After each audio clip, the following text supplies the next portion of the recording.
BC లీడర్లతో సమావేశంలో CM Revanth Reddy hot comments చేశారు. ఈ కులగణన భగవద్గీత, ఖురాన్, బైబిల్ అన్నారు. రాహుల్ గాంధీ చెప్పారు తాము చేశామని, ఆయనకే కృతజ్ఞతలు తెలపాలన్నారు. పారదర్శకత ఉంది కాబట్టే రెండోసారి సర్వే నిర్వహించామని చెప్పారు. కొందరు కావాలనే సర్వేలో పాల్గొనలేదని విమర్శించారు. సర్వే విషయంలో కొందరు తప్పుపడుతున్నారన్న రేవంత్ తాను చరిత్రలో నిలిచిపోతానని కొందరు ఓర్వలేకపోయారని వ్యాఖ్యానించారు. ఈ సర్వేను తప్పుపడితే బీసీలకు నష్టం జరుగుతుందన్నారు. కులం ముసుగులో రాజకీయంగా ఎదగాలనే వారి ట్రాప్లో పడొద్దని సూచించారు సీఎం రేవంత్ రెడ్డి. లేకపోతే అన్ని లెక్కలేసి సమగ్ర కుటుంబ సర్వేలాగా ఒక వ్యక్తి, ఒక కుటుంబం, ఒక రాజకీయ పార్టీ ఒక సీక్రెట్ డాక్యుమెంట్ కింద కాన్స్టిట్యున్సీలో గౌడ్లు ఎంతమంది ఉన్నారు, యాదవులు ఎంతమంది ఉన్నారు, లేకపోతే ముదిరాజులు ఎంతమంది ఉన్నారు లెక్క చూసుకొని రాజకీయ ప్రయోజనం పొందేసి దాన్ని దాచిపెట్టుకొని మళ్ళీ లాకర్లో పెట్టుకునే విధానం వద్దు. దీనికి ప్రాపర్గా లాజికల్గా దీనికి ఒక చట్టబద్ధత కల్పించాలని ఆలోచన చేసి మొదటి రౌండ్ చేసిన తర్వాత మళ్ళా కొంతమంది చేసుకున్నారు, చేసుకోలేరు. మాకు పారదర్శకత ఉన్నప్పుడు మళ్ళీ చేసుకుంటాం అంటే మనకు వద్దనేది ఏమున్నది.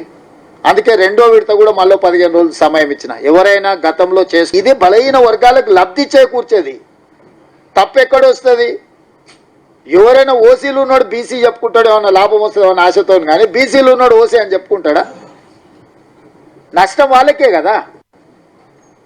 అందుకే నేనేమన్నా ఇది పర్ఫెక్ట్ యాక్యురేట్ డేటా. దీన్ని మీరు అనుమానాలు, రాజకీయ పార్టీల అనుమానం వ్యక్తం చేస్తే పర్లేదు. ఎందుకంటే ఇంత పర్ఫెక్ట్ డేటా రేవంత్ రెడ్డి చేస్తే రేపు చరిత్రలో రేవంత్ రెడ్డి ఉంటాడు. 10 ఏళ్ళు మేము ఉన్నా చేయలేదు, ఓ మంచి పని 10 నెలలనే ఆయన చేస్తే ఆయనకు మంచి పేరు వస్తుంది అనుకున్నప్పుడు ఎవరికైనా నా రాజకీయ ప్రత్యర్థులకు అట్లాంటి ఆలోచన ఉంటుంది, తప్పలేదు.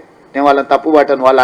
వాళ్ళు అదే విధానంలో ఇప్పటివరకు ముందుకు వచ్చారు, ఇప్పుడు కూడా అట్లనే ఉంటారు. తప్పు మీరు ఉంది అని అన్నారంటే మీకు మీరే తీరని నష్టం చేసుకున్నట్టు. ఇంతకంటే బెస్ట్ ప్రాసెస్ లేదు అడాప్ట్ చేసుకోవడానికి, అమలు చేయడానికి.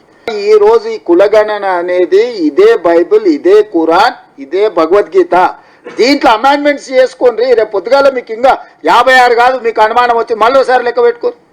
58 అయితే 58 అని పబ్లిక్ చేసుకోండి. ఈ రోజు నేను లెక్కేసి 56.36% అని లెక్క చేసి ఒక డాక్యుమెంట్ తయారు చేసిన.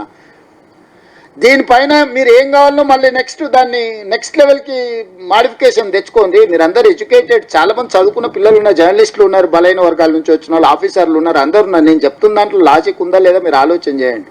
కొంతమందికి రాజకీయంగా కొన్ని ఆలోచనలు ఉంటాయి, వాళ్ళు ఎదగాలనుకుంటారు, లేకపోతే దీని ముసుగులో ప్రయోజనం పొందాలనుకుంటారు. మీరు వాళ్ళ ట్రాప్లో పడకండి. మీ ట్రాప్ మీరు అది కాదు కదా. ఈ 42% రిజర్వేషన్ వస్తే మీరు అందరూ అవుతారా? రేపు ఎమ్మెల్యేలు ఉమెన్ రిజర్వేషన్ వస్తుంది, అందులో 42% బీసీ రిజర్వేషన్లు పెట్టురని పట్టుబట్టిరు అనుకో, ఆటోమేటిక్గా మా అక్కలు, మా ఆడపిల్లలు అందరూ ఎమ్మెల్యేలు, ఎంపీలు అవుతారు కదా. రేపు ఇదే 42% రేపు ఎమ్మెల్యేల రిజర్వేషన్ ఇవ్వమని కొట్లాడిరు అనుకో, ప్రతిసారి ఒక సీటు 2 సీట్లు 42% స్ట్రైట్గా వస్తాయి కదా.